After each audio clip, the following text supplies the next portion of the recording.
What is up, everybody? My name is Garrett and welcome back to another video. Today we're going to talk about 6 ways for you to build a personal brand on social media. So before we get into today's video, if you guys could do me a huge favor, just hit that subscribe button for me, and while you're down there, hit that thumbs up button. I've got a huge goal of mine, which is to hit 100,000 subscribers by the end of 2020.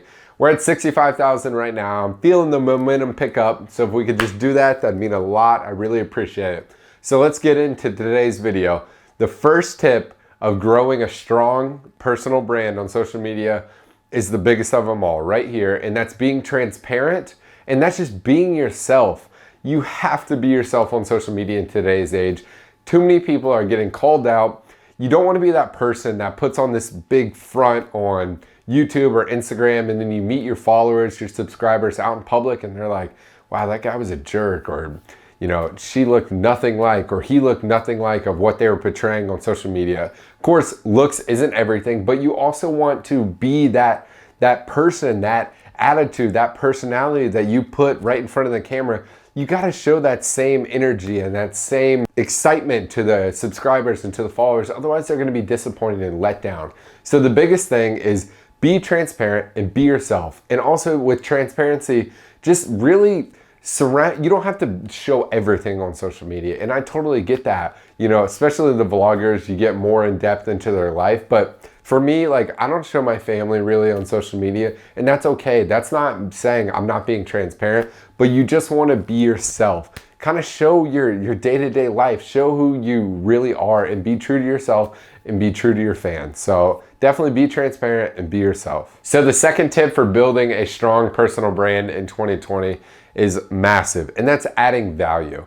Value doesn't always mean education. You don't always have to provide some sort of education in whatever you're involved in, whether that's fitness, for me being a pilot, real estate, you know, art, whatever it might be, whatever your niche is. You don't have to always add educational value. You can add entertainment, and that's what I try and do, especially on this YouTube channel when I'm doing daily vlogs. Well, I don't daily vlog, but you know what I mean. When I throw up the occasional day in the life video, I try to add entertainment, and that to me is bringing value, because maybe that allows you to take a step back away from your stressful day and just enjoy, you know, an 8 to 12 minute video of just seeing kind of more inside my life and what it's like maybe behind the scenes as a pilot, you know. So your value can come in tons of different shapes and forms, but whether that's education in your niche or just simply pure entertainment, you've got to add value to your audience some way.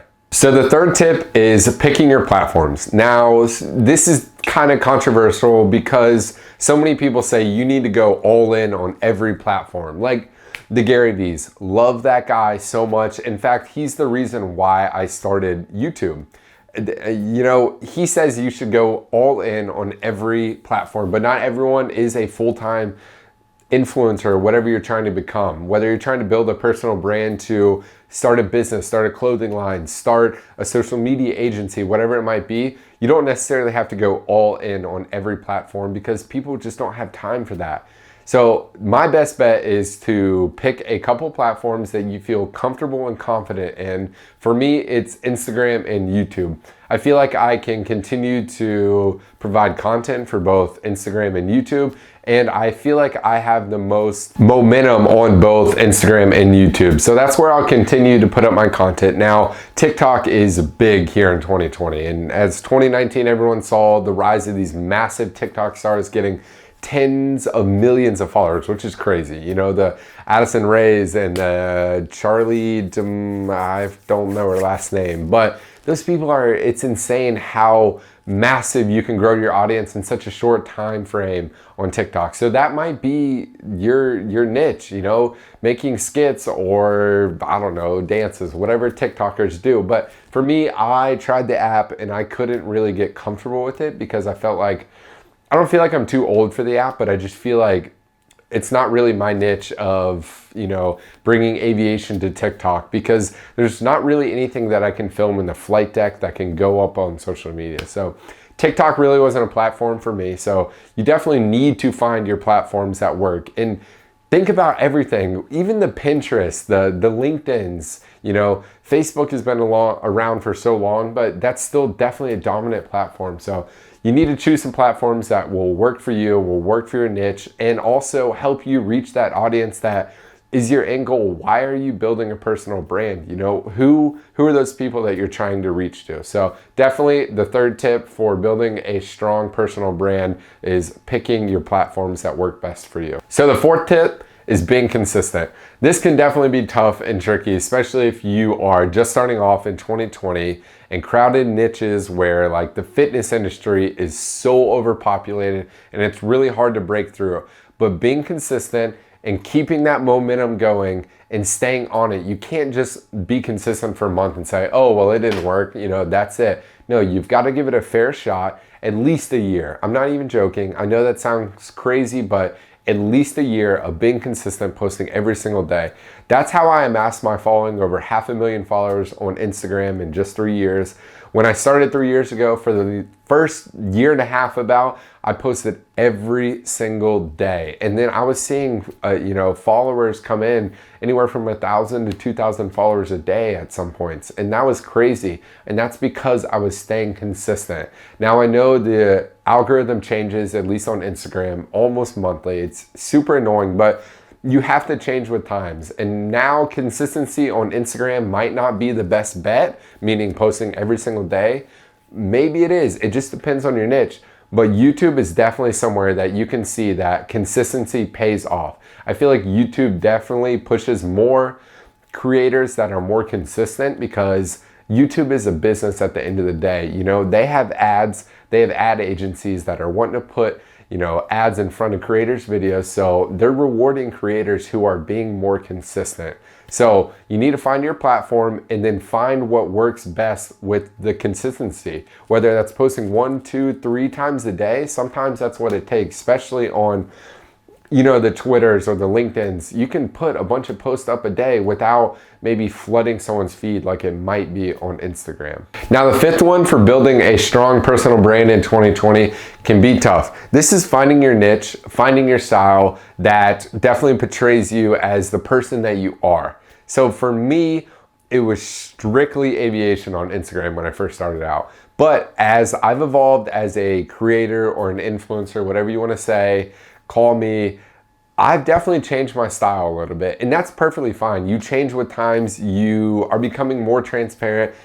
You know, that's the type of creator that I've become. I've kind of shown a little bit of everything in my life, and that's why I'm making these videos like this, because I feel like with my success, I guess you can say, on Instagram, I can help others grow their platforms and really help people become the personal brand that they want to become today in the 2020, which can definitely be tough. And I feel like, I know so many people say it's flooded, but it can still be done. Like, I've seen my Instagram grow still to this day in 2020 with the algorithm changing all the time. It can be very frustrating, but stay consistent and you will see that growth as long as you stay true to yourself.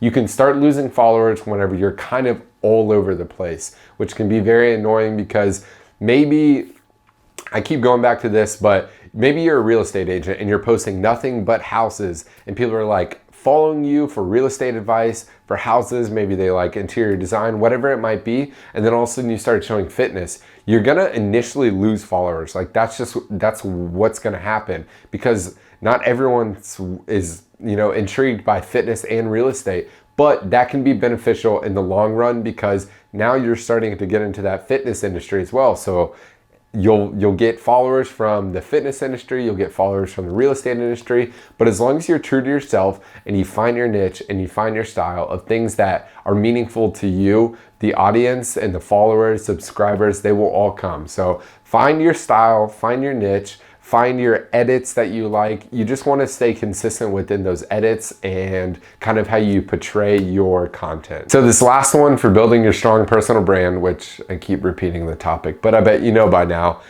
is to not get wrapped up in the likes and the follows. This can be very, very difficult. I've fallen victim to this countless times, and to this day, you sometimes struggle. You get wrapped up in your analytics and, oh, I lost followers because of this post, and I'm not really gaining followers like I used to. I struggle from it. I'm not getting 2,000 followers a day. Sometimes I lose 500 followers a day. It's what happens. People people evolve and they maybe don't want your style content in their feed anymore. And that happens, and you can't get down on yourself. You just have to continue to be consistent, be true to yourself, continue to add value, and the followers and the engagement will come. Something I want to talk about is having 500,000 followers like I do and having 10% engagement versus having 10,000 followers and having 40% engagement.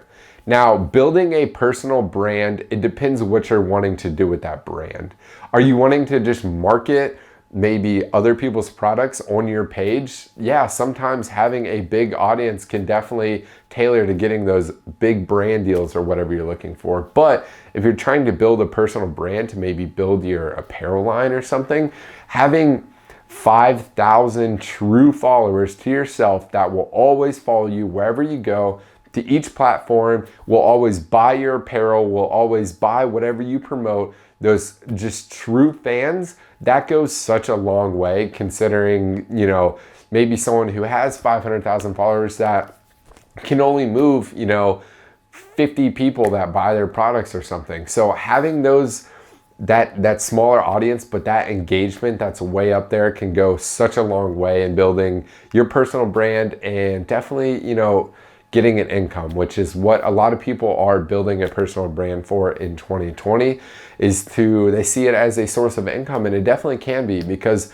once you amass a following, especially an engaged following, you can branch off into other things. And those true to heart followers that are always engaged in your posts, always have post notifications on, which would be a great time to tell you if you want to throw on your post notifications. That would be awesome. And if you haven't already, hit that thumbs up button.